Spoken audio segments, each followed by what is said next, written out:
Olá pessoal, quem veio diretamente para esse vídeo por uma sugestão do YouTube, dê uma olhada na playlist aqui da descrição do vídeo, porque esse vídeo é uma continuação do vídeo anterior dessa playlist, então quem for começar por aqui, eu sugiro que vá no vídeo anterior, assista, eu parei o vídeo na metade para ele não ficar muito grande, e vou dar continuidade agora nesse ponto. Então, eu vinha falando sobre a contribuição de diferentes fatores sobre o alargamento dos picos cromatográficos extracoluna, e aqui eu vou mostrar um pouquinho de como cada parâmetro afeta. Começando diretamente por um aspecto que às vezes passa um pouco percebido e pouca gente está atento a essas características, mas as condições de detecção, as condições que nós ajustamos o detector do equipamento no software, podem afetar o perfil cromatográfico que o pico vai apresentar. Tomem cuidado com essa escala aqui, para não terem uma informação enganosa. Vocês estão vendo aqui um conjunto de picos obtidos com uma vazão de 0,1 ml por minuto, e aí vocês veem que os vários parâmetros, então uma detecção com uma frequência de aquisição de 2 Hz e uma constante de tempo de 1 segundo, 5 Hz e 0,4 segundos. Quanto maior a taxa de aquisição, geralmente menor essa constante de tempo também. As duas trabalham em sentidos opostos e de maneira combinada. Então, variando de 2 Hz até 80 Hz, uma resolução, uma constante de tempo de 1 segundo até 0,25 segundos. Esse pico aqui, que foi obtido numa vazão de 0,1 ml por minuto, ele praticamente não teve seu perfil alterado. Nesse outro caso aqui, vocês vão até ter uma impressão de que o pico ele não tem uma diferença de largura, mas de fato ele tem. Vejam aqui na escala. Aqui o pico ele está começando um pouco antes de 5,2 até 5,6 segundos. Quando a velocidade aqui foi aumentada 10 vezes, a vazão foi aumentada para 1 ml por minuto, aqui o pico está indo de 0,5 até alguma coisa próximo de 5,6 por aí. A proporção é de 10 vezes a vazão, então uma redução para 1/10 do tempo. E aí, as condições de detecção desse pico são exatamente as mesmas, de 2 a 8 Hz. Quando o pico é mais largo, tanto faz trabalhar com 2 Hz constante de tempo de 1 segundo ou 80 Hz constante de tempo de 0,25 segundos, o perfil registrado é o mesmo. Entendam, o pico que sai da coluna é o mesmo. O que está mudando é simplesmente a condição do detector em coletar o sinal e processar o sinal analítico daquilo que passa na frente do feixe de luz lá do detector espectrofotométrico. Agora, quando a velocidade é de 10 vezes a anterior, consequentemente o pico tem 1/10 da largura, ele passa com 10 vezes a velocidade anterior. Com 80 Hz o perfil ele é praticamente o mesmo. Com 20 a gente quase não percebe uma diferença. Já começa a perceber, mas muito pouca diferença na largura. Com 5 a gente já percebe nitidamente que a largura do pico aumentou. E com 2 Hz o pico se tornou bastante alargado. E dependendo de equipamentos antigos, muito comum trabalhar com a configuração, com um método, com uma frequência entre 2 e 5 Hz, às vezes até menos de 1 Hz, e uma constante de tempo mais alta. Então há necessidade de se trabalhar com uma frequência de aquisição de dados mais alta para picos mais estreitos e uma constante de tempo menor. Há de se saber também que a relação sinal-ruído muda com essa variação na frequência de aquisição e na constante de tempo. Eu tenho em algum momento eu vou mostrar para vocês um slide aqui, uma figura que ilustra isso bem. Ok. Mudando um pouco de foco, tudo isso está lá no artigo que eu compartilhei com vocês. Deve-se avaliar, saber qual é, de fato, a contribuição que aquele sistema tem para variância extracoluna. Lembrem que a variância que causa o alargamento ela é uma contribuição da coluna e uma contribuição extracoluna. E aí eu posso pensar como que eu faço para avaliar essa variância extracoluna. Inclusive teve um erro aqui na edição do artigo, em vez de sair um sigma, saiu um delta, se eu não estou enganado, mas isso aqui é para ser a variância extracoluna. Então, ó, a variância do pico e a variância de um pico não retido é a variância extracoluna porque ele não interagiu dentro da coluna. Então, o artigo mostra como fazer um experimento em que nós injetamos compostos relacionados entre si, nesse caso foi uracila, álcool benzílico, benzonitrila e anisol. Todos eles podem ser injetados na coluna. Nós calculamos o volume de retenção e a largura do pico na mesma unidade. Isso permite calcular a eficiência, inclusive, em cada um desses pontos, o número de pratos. Mas se eu correlacionar aqui o volume de retenção do pico, esse VR, e a variância do pico, que é a largura do pico na base, lógico que quanto mais retido, maior volume de retenção, maior é o alargamento do pico, espera-se que tenha-se uma correlação linear. E aí o intercepto aqui, ele é uma forma de se estimar qual é a variância extracoluna daquele sistema, ou seja, quanto que o sistema cromatográfico contribui para o alargamento extracoluna. Uma variância aqui em torno de 40 a 50, um pouco menos de 50 microlitros quadrado, pode ser uma variância adequada para o uso de uma coluna dessas superficialmente porosas. Mas existem sistemas de UPLC totalmente otimizados que têm uma variância extracoluna menor do que 10 microlitros quadrados. Então, essa é uma forma, inclusive, se eu tenho um sistema no meu laboratório, eu quero saber se ele está ou não apropriado para receber uma coluna desse tipo, sem causar uma perda grande de eficiência. Se eu quiser estudar o sistema em si, eu posso fazer uma curva desse tipo e inferir algumas informações. Mas só de olhar para o cromatograma, eu posso suspeitar que o sistema não está muito adequado. Vejam aqui uma comparação cromatográfica entre dois sistemas. Então, a mesma coluna, uma coluna de fios de core, né? O objetivo aqui que eu estou discutindo com vocês são essas colunas superficialmente porosas, num sistema com configuração padrão, em que ele não é um sistema bom, ele tem 36 microlitros de volume extracoluna calculado. Não é uma conversão direta de raiz quadrada, mas tem como fazer uma conversão e estimar qual que é o volume real extracoluna do sistema. Então, esse extra column volume, esse ECV calculado foi de 36 microlitros. Só não confundam esse valor, 36 microlitros com o microlitro quadrado desse outro gráfico, não são informações diretamente relacionadas, não é o mesmo valor, tem como fazer uma aproximação e uma comparação entre eles, mas no artigo, inclusive, eu faço essa discussão, e depois de otimizado, com uma configuração otimizada, esse sistema caiu para 12 microlitros. E aí vejam que, principalmente os picos menos retidos, sofreram mais com perda de eficiência. Então, é natural. Picos mais retidos sofrem menos perda de eficiência entre um sistema otimizado e um sistema não otimizado. Picos menos retidos sofrem mais com um sistema não otimizado. Então, vejam, 38 mil pratos caiu para 32 mil pratos, 32.600. Caiu, mas não caiu tanto.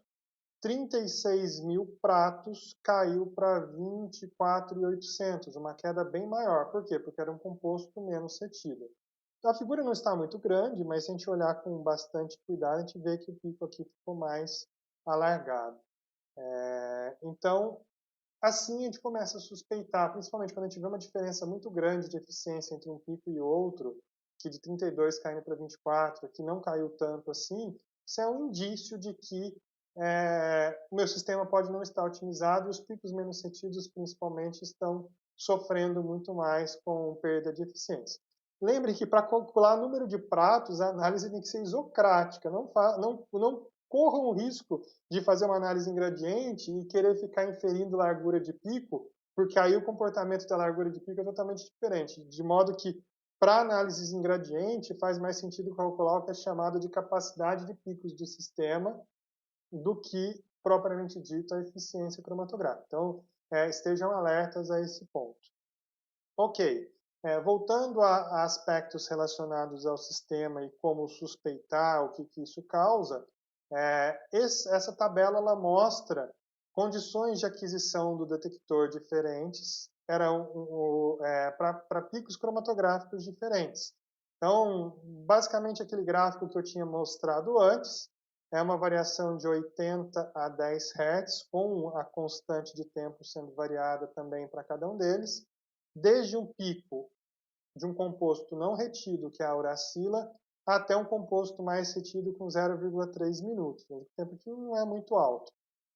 E aqui a gente percebe o tanto que a uracila sofreu mais com perda de eficiência pela falta de condição ideal das condições de detecção do detector, taxa de aquisição e tempo de resposta, enquanto o naftaleno prejudicou-se, mas menos por esses mesmos parâmetros, certo? Ainda falando de detector, nesse caso, uma comparação cromatográfica dessa aquisição no sistema de UV visível, e aqui a gente consegue perceber essa perda de eficiência, o número de pratos aqui reduzindo para diferentes condições de análise, que 80 Hz até 10 Hz, que era o caso anterior. Esse pico que está destacado aqui é o pico do naftaleno, vamos ver os valores, não, é do 4-cloro-nitrobenzeno. Então, esse pico destacado aqui é o 4-cloro-nitrobenzeno, mas os outros também estão presentes, a gente consegue perceber, principalmente a uracila aqui menos retida, inclusive pela diminuição da altura do pico, a gente percebe, ele está ficando mais alargado e mais estreito. Todos os aspectos influenciam no alargamento extracoluna, inclusive se o sistema não estiver com as conexões otimizadas. E qualquer fonte de alargamento por uma conexão mal dimensionada, uma conexão de baixa qualidade, também afeta muito mais essas colunas mais eficientes. Então, existem conectores e existem guias para ensinar como se fazer adequadamente a conexão, a escolha de conectores entre as colunas. Por favor, prestem muita atenção quando forem conectar uma coluna, uma união. Embora a rosca, muitas vezes, ela seja igual, essa rosca é praticamente padronizada, esse conector para tubos de 1/16avos, tubos de pique de 1/16avos de diâmetro, a nut, o conector, ele tem uma rosca padrão. Porém, a distância da ponta do tubo no rebaixo que existe nas conexões varia de um padrão para outro, e até o formato cônico onde esse ferrolho, onde essa anilha faz a vedação, ela muda de um sistema para outro. Eu já cansei de ver pessoal inadvertidamente conectando essas conexões incompatíveis entre si, prendendo o tubo de aço numa válvula e aí às vezes até perdendo uma válvula por causa disso, prendendo o tubo numa coluna ou estragando os próprios conectores quando eles são de material polimérico, tipo PIC, porque tentaram conectar num sistema diferente. Então, embora a rosca ela seja compatível, tem que se olhar a compatibilidade interna desses conectores para que não ocorra esse problema. Eu estou sendo muito enfático porque eu já vi inúmeras vezes, e é um erro muito grosseiro esse tipo de falta de atenção à compatibilidade das conexões. Aqui mostrando simplesmente o efeito de conectores que não estavam apropriados e o tanto de problema que ele causa na cromatografia. Então, veja aqui em cima, antes do reparo, um conector inapropriado, causando cauda no monte de pico, principalmente os picos menos retidos, como eu já disse, os picos menos retidos são os que mais sofrem. Aí aqui trocando o tubo e ajustando o conector, tornando o sistema mais compatível, um ganho de eficiência. Essas figuras são todas reproduzidas lá daquele artigo. E aqui mostrando diferentes volumes de detecção numa célula de ultravioleta, aqui 3 células diferentes. Uma com 13 microlitros e um comprimento de caminho óptico de 10, uma outra com 5 microlitros e um caminho óptico de 6, e uma outra com 2 microlitros e um caminho óptico de 3. Lembrando que caminho óptico ele está relacionado diretamente com a sensibilidade lá pela lei de Beer. Lembra que a lei de Beer ela relaciona a absorbância com a absortividade molecular da molécula de interesse, o caminho óptico e a concentração. Então, se eu aumento o caminho óptico, eu aumento a sensibilidade. Então, comparando essa segunda com a terceira célula, em tese, só pela lei de Beer, tem que ver também a relação sinal-ruído e o ruído que isso causa na linha de base, mas simplesmente pegando pelo ganho de caminho óptico, ganho na intensidade do sinal, a segunda aqui ela tem o dobro de sensibilidade em relação à primeira. E a outra aqui quase o dobro também em relação à segunda. Porém, vejam que quando a gente tem uma frequência de aquisição baixa, os picos são alargados e há uma perda de eficiência. E aí as 3 células se igualam, eu não vejo diferença entre a célula que tem volume menor e volume maior, porque o próprio detector com uma frequência de aquisição inapropriada está prejudicando a eficiência do pico. Agora, se nós aumentamos, principalmente aqui de 20 a 80 Hz, praticamente a gente não vê diferença no número de picos, no número de pratos que aquele pico cromatográfico apresenta usando a célula de 10, de 6 e de 3 milímetros. Inclusive, é muito curioso que nem só o volume de detecção influencia. Vejam que o volume maior da célula aqui da esquerda, ele causa um alargamento do pico. A gente não percebe no primeiro caso, mas à medida que a gente vai otimizando a frequência de aquisição, a gente percebe que a célula de 10 milímetros de comprimento e 13 de volume, ela alarga um pouco o pico, causa uma perda de eficiência em relação às outras duas. Mas, curiosamente, se nós compararmos a de 5 e a de 2 microlitros, ligeiramente, a de 5 microlitros tem uma eficiência um pouco maior, o que não é esperado. Seria esperado que até a de 2, por ter um volume menor, poderia ter uma eficiência um pouco maior. Mas, basicamente, pode ser que para essa eficiência cromatográfica de 5 para 2 microlitros, o volume em si não afete, mas o que importa não é somente o volume, mas toda a engenharia que faz o fluxo da fase móvel e a turbulência que essa fase móvel tem fluidicamente pelo sistema. Pode ser que a de 2 microlitros ela tenha um volume menor, mas com algumas regiões de estagnação da vazão do solvente ao passar fluidicamente pelo sistema, de maneira que o projeto dela em si ela pode ser até um pouco menos eficiente em relação às zonas estagnadas, porque a ideia é que o fluido não encontre regiões de estagnação onde uma parte do analito possa ficar presa e demorar mais tempo para sair não da coluna nesse caso, mas do próprio sistema de detecção. Então, talvez o que explique a melhor eficiência um pouco do de 5 microlitros por O2 é uma melhor engenharia dessa célula de detecção, inclusive porque volumes maiores são mais fáceis de serem trabalhados também em termos da engenharia da produção dessa célula.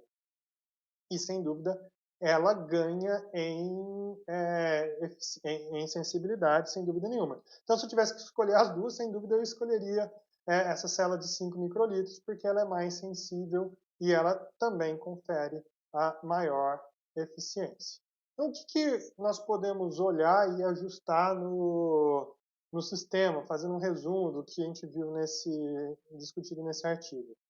Todas as condições de ponta a ponta. Se a gente começar de trás para frente, o volume todos os ajustes de condições de detecção. Então, o volume da célula de detecção, como nós acabamos de ver, vamos seguir a linha aqui do 1 ao 5, o volume é o item 4.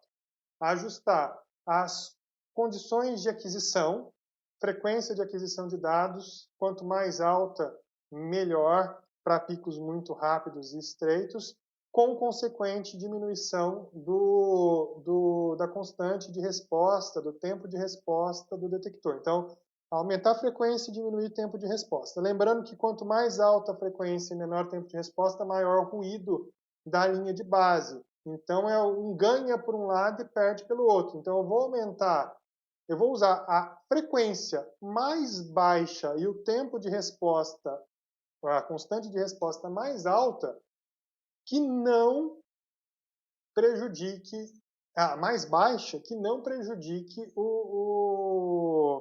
a eficiência do pico. Então, eu vou aumentando frequência de aquisição e vou diminuindo constante de tempo até que os picos parem de ficar mais estreitos. Eu não preciso ir além, porque aí eu vou aumentar o ruído e não vou melhorar na eficiência do pico.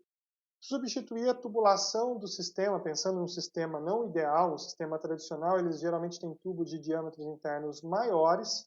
Então, substituir a tubulação desse sistema por tubos de 127 micrômetros ou menos, entre 127 e 100 micrômetros já seria um bom comprometimento. Lembrando que quanto mais estreitos os tubos também, maior a pressão do sistema a uma dada vazão, ao dado fluxo da fase móvel.